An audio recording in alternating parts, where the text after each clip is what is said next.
শ্রীঘর বাজার বাংলাদেশ পাড়া ভারতের মধ্যে পেঁয়াজ খানে পেঁয়াজের বাজারটা কি আছে বলো একটু। আরে দাদা পেঁয়াজ বুটেই খায় না, কি দাম? অবস্থা খারাপ। 3 টাকা থেকে 4 টাকা 5 টাকা খুব টেনে টেনে যায়। এটা আমাদের খুব কন্ডিশন খুব খারাপ চাষি হিসাবে। আজকে শ্রীঘরের বাজার পেঁয়াজের বাজার মানে কমসে কম না হলো 5,000 প্যাকেট পেঁয়াজ উঠেছে, কেনার কোনো লোকই নেই, একটা পাইকার নেই, চাষি সব বসে আছে গালা হাত দিয়ে, মাল বিক্রি নেই। 3 টাকা 4 টাকায় তাও ছোটো ছোটো যে সাইকেল পার্টি আছে তারাই কিনছে, তাছাড়া মাল কেনার লোকই নেই। সব সাইকেল পার্টি মাল কিনছে, গাড়ি লোডিংয়ে কোনো পাইকারি নেই, প্রচুর আমদানি। বড় গাড়ি একটা নেই।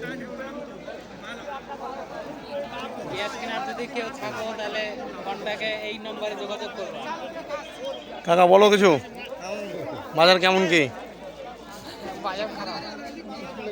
আপনার মাল কি দাম বেচা কেন দাম বললো?